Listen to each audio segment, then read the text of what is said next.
Hello guys and welcome back to Shikha classes. इस वीडियो में हम कमला दास का एक 60 लाइंस का पोएम पढ़ेंगे जिसका नाम है एन इंट्रोडक्शन। कमला दास के और भी कई पोएम्स की तरह ये पोएम भी ऑटोबायोग्राफिकल इन नेचर है, मीन्स उनके लाइफ के एक्सपीरियंसेस को कन्वे करता है। ये पोएम पहली बार पब्लिश हुआ था उनके first collection of poetry summer in Calcutta 1965 में पब्लिश हुआ था। इसमें जो स्टाइल ऑफ राइटिंग है वो बहुत ही कोलोक्वल है, मतलब इनफॉर्मल है। अब इसके बारे में और भी डिटेल में समझने से पहले इसको लाइन बाय लाइन हम एनालाइज कर लेते हैं, लाइन बाय लाइन इसकी मीनिंग अच्छे से समझ लेते हैं। I don't know politics but I know the names of those in power and can repeat them like days of weeks or names of months beginning with Nehru. आप देखकर ये समझ ही रहे होंगे इसमें कोई राइम नहीं है, कोई रिदम नहीं है और मीटर भी कोई फिक्स्ड नहीं है, तो हम कह सकते हैं ऑफकोर्स कि ये फ्री वर्ड्स में लिखा गया है। तो शुरू में वो बात कर रही हैं कि मुझे पॉलिटिक्स नहीं पता। आई ही नैरेटर है इस पोएम का, यानी कि हम कह सकते हैं कि ये पोएम फर्स्ट पर्सन नैरेशन में लिखा गया है और जाहिर सी बात है कि ये स्पीकर और कोई नहीं, खुद कमला दास हैं। मुझे पॉलिटिक्स नहीं आता लेकिन मुझे उन लोगों के नाम पता हैं जो पावर में हैं और उसे मैं आराम से आपको रिपीट करके बता सकती हूँ। जितना आसान सप्ताह के दिन को बताना है, means what are the names of days of a week, जितना आसान महीने के नाम को बताना है, बिल्कुल वैसे ही मैं उन लोगों के नाम आपको बता सकती हूँ जो आज पावर में हैं, जैसे कि नेहरू जी। तो जब एक पोएट एक पर्टिकुलर राइम स्कीम यूज़ करता है या एक रिदम में लिखता है या एक पर्टिकुलर मीटर यूज़ करता है, कहीं ना कहीं वो अपने राइटिंग को एक pre established rules and regulations में बांधने की कोशिश करता है। और कमला दास हर चीज़ को इंडिपेंडेंटली लिखना चाहती है, वो किसी खांचे या किसी मोल्ड में फिट होकर नहीं रहना चाहती हैं और शायद इसीलिए उनके ज़्यादातर जो पोएम्स हैं वो फ्री वर्ड्स या उसमें लिखे गए हैं। I am Indian, very brown, born in Malabar, I speak 3 languages, write in 2, dream in 1। Now ये लैंग्वेज जो है वो बिल्कुल ही इनफॉर्मल, ऐसा लग रहा है एज इफ वो किसी से बात कर रही हूँ, she is in a conversation. एक ज़माना था या यूँ कहें तो वो ज़माना आज भी है जहाँ पे इंग्लिश लैंग्वेज को बहुत उत्तम दर्जा का भाषा माना जाता था। If someone is speaking in English और एकदम परफेक्ट इंग्लिश बोल रहा है तो माना जाता है एज इफ वो बहुत ही इंटेलेक्चुअल है, बहुत समझदार है। हालांकि बात ऐसी होती नहीं है। एंड राइटिंग इन इंग्लिश उसको हमेशा पॉलिटिसाइज किया जाता है। के ज़माने में ये बात ज़्यादा रही होगी कि जो लोग इंडियन हैं, जो लोग ब्राउन हैं, वो शायद उतनी अच्छी इंग्लिश नहीं बोल पाते होंगे, उतनी अच्छी इंग्लिश नहीं लिख पाते होंगे, इसके लिए उन्हें क्रिटिसाइज किया जाता होगा। तो इस वजह से शायद वो इन चीज़ों को क्लियरली लिख रही हैं। I am Indian, very brown, the colour of the skin वो है brown, born in Malabar, Malabar is a place in Kerala, मैं 3 भाषाएँ बोलती हूँ, 2 में लिख सकती हूँ, एंड आई कैन ड्रीम इन 1। तो बेसिकली वो 2 लैंग्वेजेस में लिखती थी। She was a bilingual writer, Malayalam में लिखती थी और इंग्लिश में लिखती थी। Don't write in English, they said, English is not your mother tongue. Plus एक बात और थी कि कुछ लोग ऐसा मानते थे कि इंग्लिश एक फॉरेन लैंग्वेज है और as a girl, as a women you should only use your mother tongue. एक फॉरेन लैंग्वेज को आपको यूज़ नहीं करना चाहिए। या इस तरह से भी कहा जा सकता है कि चूंकि वो तुम्हारा मदर टंग नहीं है तो तुमको उसके बारे में सही आइडिया नहीं होगा, तो तुम उसमें अच्छे से नहीं लिख सकती। Why not leave me alone, critics, friends, visiting cousins, every one of you. तो वो कौन लोग थे जिन पे कमेंट करते थे कि नहीं ये मत करो, इंग्लिश में मत लिखो? शायद कुछ क्रिटिक्स होंगे, इनके वर्क्स को स्टडी करते होंगे, उस पर असेसमेंट देते होंगे, इनके कुछ फ्रेंड्स होंगे या कोई कज़न्स होंगे जो इनसे विजिट करने आते होंगे। तो दे इन सभी लोगों को रेफ़र कर रहा है और वो उनसे कहती हैं कि मुझे क्यों नहीं अकेला छोड़ देते। Why not let me speak in any language I like, मुझे जो भी भाषा पसंद है मुझे उसी भाषा में क्यों नहीं बोलने देते। ना आप देख सकते हैं यहाँ पे हर जगह इंजैममेंट या जिसे रन ऑन लाइन कहते हैं वो लिटरेरी डिवाइस यूज़ हुआ। एक सेंटेंस फिनिश नहीं होता है बट पोएम का लाइन ख़त्म हो जाता है। The language I speak becomes mine, जिस भाषा को मैं बोलती हूँ वो मेरी भाषा हो जाती है। Its distortions, its queernesses, all mine, mine alone. तो जिस भाषा को मैं बोल रही हूँ वो मैं अपने अंदाज में बोलूँगी, अपना समझकर बोलूँगी। उसके जो भी डिस्टॉर्शंस है, मतलब उसमें जो भी मैं गलतियाँ कर रही हूँ, क्वेयरनेस मतलब होता है स्ट्रेंजनेस, जो भी मैं अजीब ढंग से उसे यूज़ कर रही हूँ वो मेरी मर्जी, क्योंकि जब मैं बोल रही हूँ तो मैं अपने ढंग से बोलूँगी। It is half English, half Indian. Funny perhaps, but it is honest. हो सकता है कि मैं जो इंग्लिश बोल रही हूँ, जो भाषा बोल रही हूँ, वो इंग्लिश लैंग्वेज में बोल रही हूँ बट इंडियन स्टाइल में बोल रही हूँ, बीच में कुछ इंडियन एक्सेंट यूज़ कर दे रही हूँ. शायद ये फ़नी लग सकता है, आपको हंसी आ सकती है, लेकिन ये ऑनेस्ट है. मैं बिल्कुल अपने ढंग से कर रही हूँ, मैं किसी की कॉपी नहीं कर रही हूँ. It is as human as I am human, don't you C.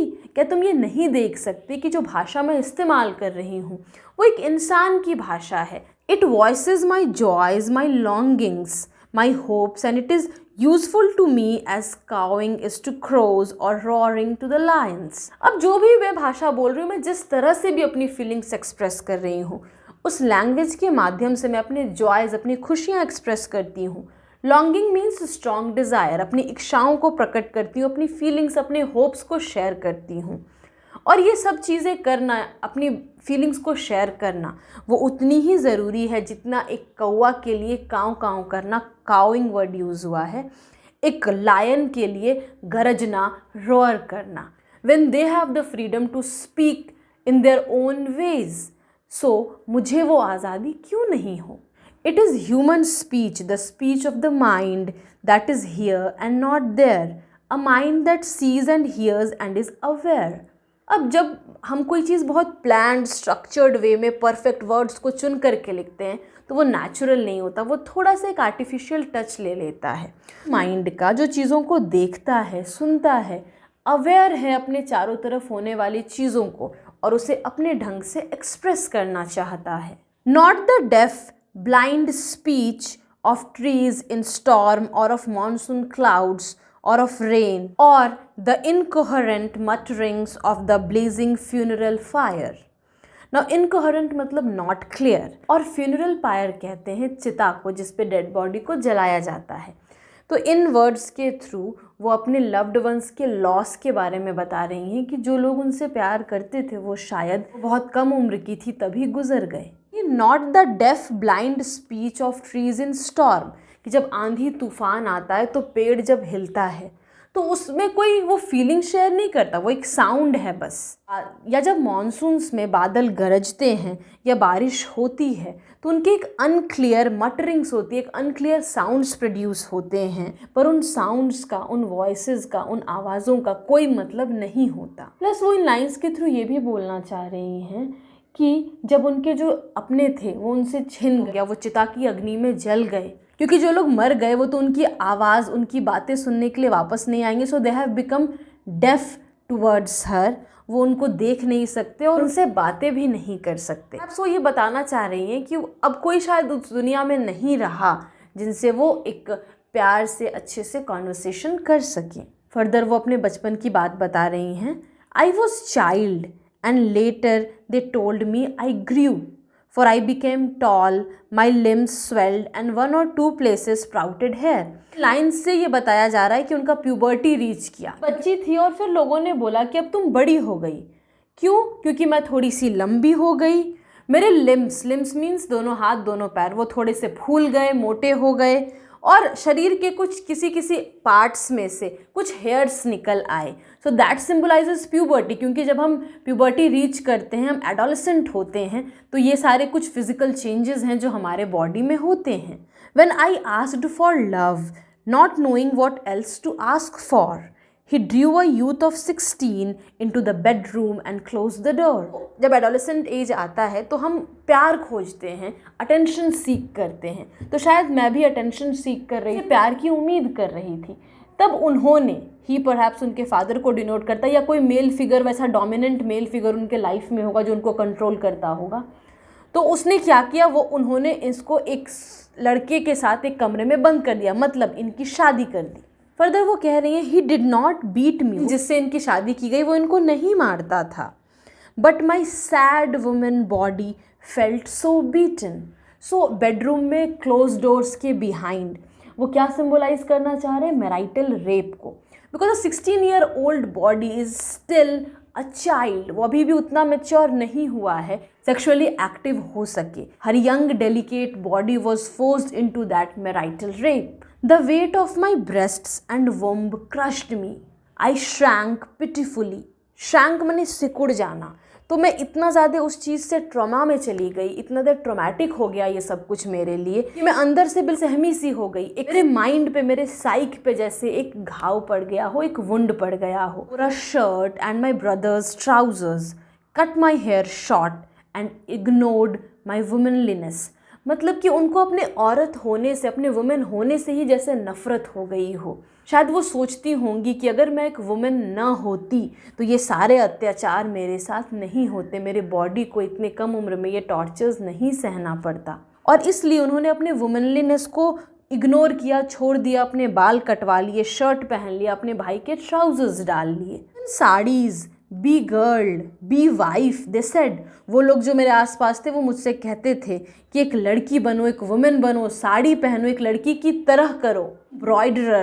Embroidery मतलब वो कढ़ाई करना, इस तरह की चीज़, तो तुम वो करो, खाना पकाओ, नौकर जो घर पे हैं उनके साथ झगड़े करो, उनसे काम करवाओ। फिट इन, एक वुमेन के रोल में फिट करो। जैसे सोसाइटी ने रोल्स बांट दी हो, ये वुमेन के रोल है, ये मेल के रोल हैं। And being a women you have to fit into those categories. Belong, cried the categorisers, जो कैटेगराइज करते हैं, जो अपने मन में हर इंसान के रोल्स को बांध कर बैठे हैं, वो उनको कहते थे कि belong to what you are, तुम एक वुमेन हो और बिल्कुल वैसे ही काम करो, वैसे ही कपड़े पहनो। Don't sit on walls or peep in through our lace draped windows. लड़कियों का काम नहीं है कि जो थोड़ा सा दीवार उठा हुआ है, थोड़ी बाउंड्री, उस पर चढ़ कर बैठ जाओ या खिड़कियों से झांक कर देखो, ये लड़कियों को शोभा नहीं देता है, ऐसे वो लोग बोलते थे। बी एमी और बी कमला और बेटर स्टिल वी माधवी कुट्टी। ना माधवी कुट्टी क्यों इम्पॉर्टेंट है नेम, क्योंकि कमला दास मलयालम लैंग्वेज में जब लिखती थी, she wrote under the pen name Madhavi Kutty. तो लोग उन्हें कहते थे एमी बनो, कमला बनो, means be like a girl. नहीं कुछ तो माधवी कुट्टी ही बन जाओ, मीन्स ठीक है तुम लिख लो, कुछ राइटिंग का काम कर लो, पर घर के अंदर करो। It is time to choose a name, a role. अब ज़रूरी है कि तुम अपना रोल चूज़ करो, अपने काम को चुन लो, एक वुमेन के रोल को निभाओ।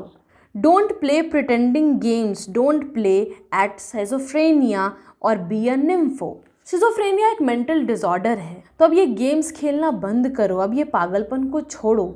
और निम्फो वर्ड का मतलब होता है एक ऐसी वुमेन जिसके अंदर बहुत स्ट्रॉन्ग सेक्सुअल डिज़ायर्स होते हैं। तो जब उन्हें आसपास कहीं प्यार नहीं मिला तो स्पीकर उस प्यार की खोज में शायद दूसरे मेन के पास गई, इसलिए ये निम्फो वर्ड यूज़ हुआ है।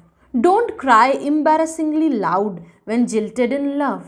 जिल्टेड मीन्स कब, जब कोई रोमांटिक रिलेशनशिप बहुत तुरंत से ख़त्म हो जाता है, इस तरह से एम्बैरेसिंग वे में, इस तरह से ज़ोर ज़ोर से चिल्लाने की ज़रूरत नहीं, लोगों को बताने की ज़रूरत नहीं है अगर किसी ने तुमको प्यार में धोखा दे दिया या तुम्हारा दिल टूट गया। फर्दर स्पीकर ये बोल रही हैं, I met a man, loved him. मुझे फिर एक इंसान मिला, उससे मेरी मुलाकात हुई, उससे मैंने बहुत प्यार भी किया। Call him not by any name, he is every man. ना वो क्या कह रही हैं, अब उसे कोई नाम देने की ज़रूरत नहीं, क्योंकि वो बिल्कुल सारे जो जनरल मेन होते हैं बिल्कुल उन्हीं की तरह था। अपने फिजिकल नीड्स को सिर्फ पूरा करना चाहते हैं पर दिल से प्यार करना नहीं जानते। Wants a woman just as I am every woman who seeks love. तो man wants a woman means अपने फिजिकल डिज़ायर्स को पूरा करने के लिए पाना चाहता है, बिल्कुल उसी तरह से जैसे एक वुमेन वो प्यार की खोज में इधर उधर भटकती है, उसे सिर्फ प्यार चाहिए, सच्चा प्यार। In him the hungry haste of rivers, in me the ocean's tireless waiting। तो स्पीकर ये कह रही हैं कि मैं जिस आदमी के पास प्यार सीख करने गई वो बिल्कुल दूसरे मेन के जैसा ही था, एक नदी की तरह जो किसी प्यास में, किसी भूख की तलाश में बहुत स्पीड से आगे बढ़ता है। वो आदमी भी था, उसके अंदर भी एक भूख थी, अपने फिजिकल डिज़ायर को बस फुलफिल करना चाहता था। और मैं या मेरी जैसी वुमेन, हम कैसे होते हैं, हम एक ओशन की तरह होते हैं जो बिना थके बस इंतज़ार करना चाहते हैं। ऐसा स्पीकर बोल रही हैं इन लाइंस के थ्रू। जिस तरह से नदियाँ समुद्र में जाकर मिलती हैं, बिल्कुल उसी तरह से हम चाहते हैं कि कोई मैन हमारी ज़िंदगी में आए जो हमें सच्चा प्यार दे। तो यहाँ पे इनडायरेक्टली मैन को रिवर्स से कंपेयर किया जा रहा है, ओशंस को विमेन से कंपेयर किया जा रहा है। तो हम कह सकते हैं एक तरह से मेटाफर यूज़ हुआ है। Are you, I ask each and every one, तो फर्दर स्पीकर ये बोल रही हैं कि मैं उन हर मैन से पूछती हूँ कि तुम कौन हो। Answer is it is I. What she is trying to say is कि आप किसी भी मैन से बात कर लो, what is inside them is same, that same ego, the same solid identity. उनकी एक अपनी जो एक पहचान है, जो एक रुतबा है, जो एक अपना ईगो है, उस चीज़ के अलावा उनमें और कुछ भी नहीं है। एनीवेयर एंड एवरीवेयर, कहीं भी जाओ हर जगह वैसे ही लोग भरे हैं और उनके हर हिस्से में सिर्फ ईगो ही भरा है। In this world he is tightly packed like the sword in its sheath. Sheath कहते हैं वो जिसमें तलवार को रखते हैं, उसके कवर को। जिस तरह कवर के अंदर एकदम टाइटली वो स्वॉर्ड पैक्ड होता है, उसके अलावा कोई जगह नहीं बचती स्वॉर्ड रखने के बाद, बिल्कुल उसी तरह से वैसे ही मेन से ये दुनिया भरी है और कहीं भी आपको स्पेस नहीं मिलेगा, ऐसा आदमी नहीं मिलेगा जिसमें वो मेल ईगो ना हो, जो कुछ डिफरेंट हो। वर्ल्ड से शीत को कंपेयर किया गया, इस दुनिया में जो मेन रहते हैं उसको स्वॉर्ड से कंपेयर किया गया जो शीत में रहता है। तो हम कह सकते हैं सिमिली लिटरेरी डिवाइस यूज हुआ है। It is I who drink lonely drinks at 12 midnight in hotels of strange towns। आई यहाँ पे किसको डिनोट कर रहा है? वो मेन, वो मेल जो कि हर जगह वही होता है, वो ईगो के साथ अपने घूमता है और वो आराम से वो सब करता है जो वो चाहता है, चाहे वो दिन के 12 बजे ड्रिंक करना हो, अल्कोहल लेना हो, फिर मिडनाइट बीच रात में ऐसा करना हो, अजनबी शहरों में जाकर होटल्स में अकेले रहना हो या किसी के साथ रहना हो। ये सब वही मेल सेक्शन का काम है, वो फ्री है to do anything. It is I who laugh, it is I who make love and then feel Shem.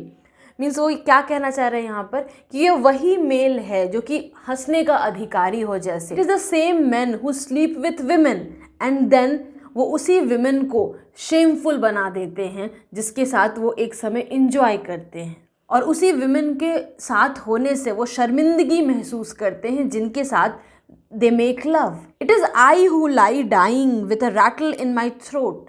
Rattle means noise. ये वही मेन हैं जो कि हर वक्त उनके गले में एक नॉइज प्रोड्यूस करते हैं, वो हर वक्त चिल्लाते हैं विमेन पे। Sinner, I am saint, I am the beloved and the betrayed. Means जो भी होता है इस दुनिया में वो सब उन्हीं के इर्द गिर्द होता है। वही पाप करते हैं, वही साधु होते हैं, उन्हें प्यार किया जाता है, उनके साथ ही धोखा होता है। Everything is they, that solid identity that the men possess. Everything happens with them as if women have no identity. I have no joys which are not yours. Means men ऐसा कहते हैं कि उनके जो खुशी की वजह है वो women की भी है, वो उनके partners की भी है, उनके wives की भी है। No aches which are not yours. ऐसे कोई मेरे दर्द नहीं जो तुम्हारे नहीं। Men है उन्हीं की खुशी होती है, उन्हीं का दुख होता है, और women उसी को अपना मानकर चलें ऐसा वो मानते हैं। तो फर्दर स्पीकर ये कहती हैं I too call myself I. तो अगर ऐसा है तो मैं भी खुद को आई कहूँगी। Means I am also the person with that ego, that solid personality, that solid identity. I word इस पूरे पोएम में बहुत बार रिपीट हुआ है, तो हम कह सकते हैं रिपीटिशन लिटरेरी डिवाइस भी यूज़ हुआ है।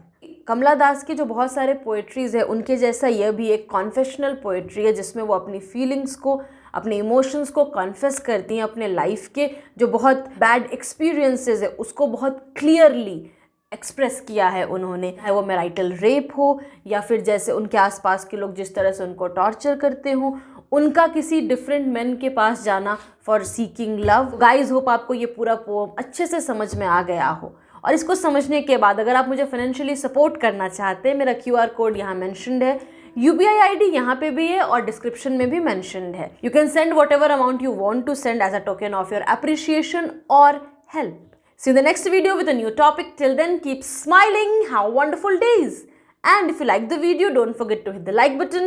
Share this video with your friends. और अगर आपने सब्सक्राइब नहीं किया तो सब्सक्राइब कीजिए और बगल के बेल आइकन को प्रेस कीजिए ताकि जैसे ही मैं नया वीडियो डालूं आपको नोटिफिकेशन मिल जाए। Thanks a lot.